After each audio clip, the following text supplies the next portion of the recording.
喂，姐。小雅，我们厂里今天放假了，明天的火车回家到衡阳可能得晚上7点了，没有班车回家了。先去你那住一晚，后天再回家好吗？没问题，跟我还客气什么？家里住得下，来了就多玩2天啊。好，谢谢你。到了给我打电话，我好让东东去火车站接你。不用了，我自己打个车就好了。那好吧，路上注意安全啊，拜拜。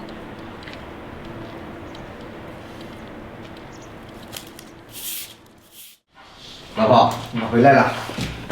老公，跟你说件事情啊。什么事啊？你说。我姐刚给我打电话，他们厂里已经放假了，明天晚上到衡阳，我让她先到家里住2天。好啊，他都出去1年了，难得回来，你让他在家多玩几天。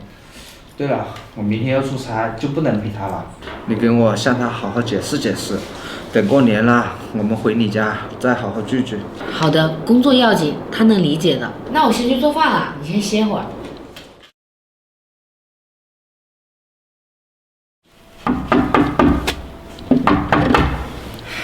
小雅，姐，这么快就到了，快进来，袋子给我。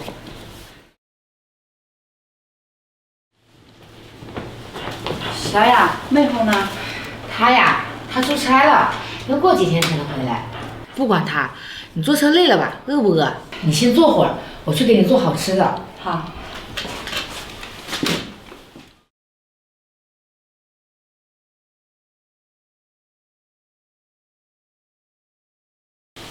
困了吧？你先去睡会儿，去里面那个房间睡，我已经给你收拾好了。好，你也早点睡。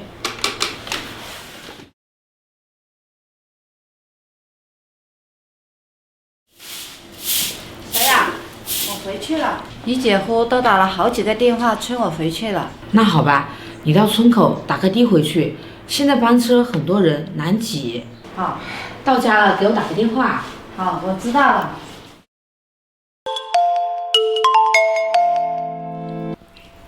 喂，姐，你这么快就到了啊？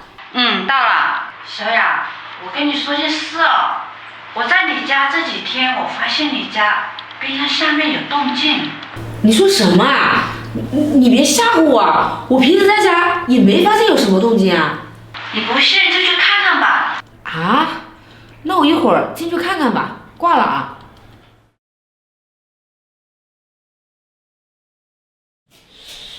没什么，我姐在说什么呢？什么动静啊？好啊，东东居然瞒着我藏私房钱，看他回来怎么交代。老婆，我回来了，你看我给你带了什么好东西。老婆，你怎么了？你怎么不高兴啊？怎么啦？你为什么要背着我藏私房钱啊？你在说什么啊？我怎么听不懂啊？你还装？这钱是我从冰箱里搜出来的，是不是你藏的私房钱？不是的，我的钱全部交给你了，不是我藏的。真的不是你啊？那是怎么回事啊？小雅，冰箱里的钱是我换的，你就收下吧。我知道我直接拿给你，你不会要的。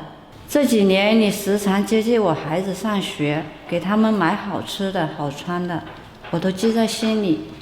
今年是我工作的第1年，我把工资都存着的。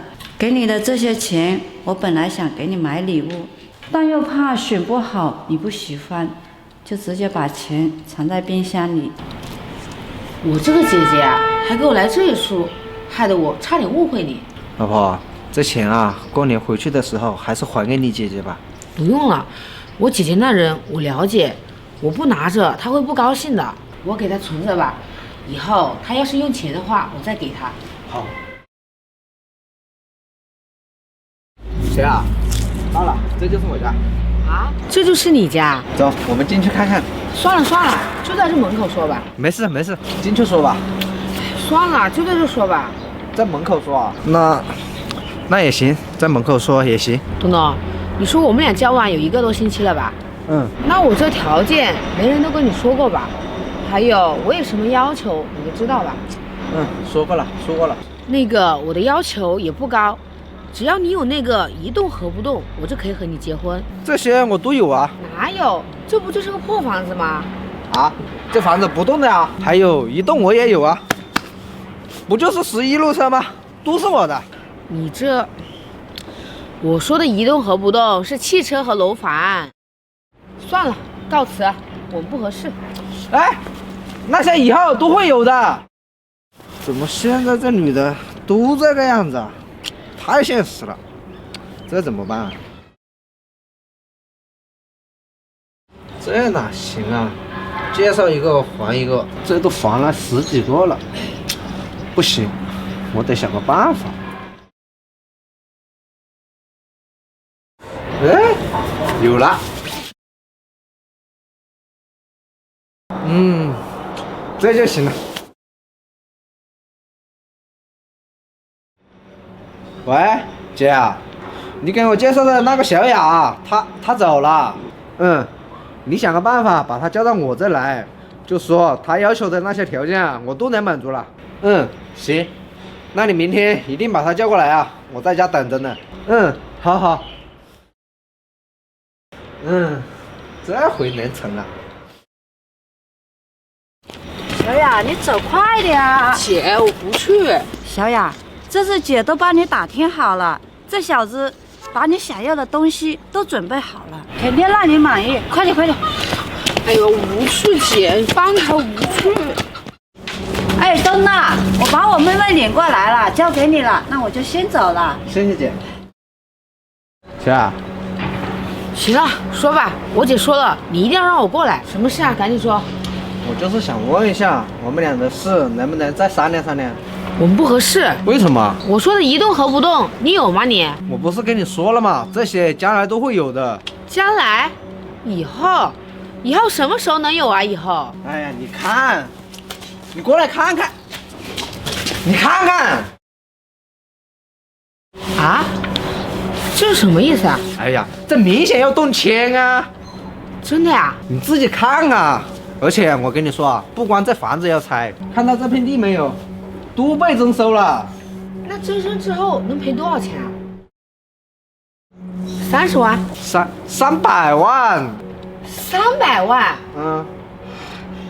那东东，我们俩什么时候结婚啊？你确定？确定。不后悔？不后悔。钱不钱的都无所谓，最主要的是啊，我喜欢你这个人。那你说的都是真的？真的。走。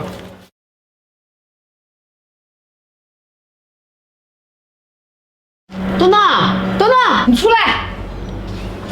哎，老婆，怎么了？你说我们结婚都这么多年了，我总感觉我们的生活好像缺点什么呢？你给我看看。缺什么？你说说，这是不是你自己写的？不是我写的，是上次那个拆迁的写的。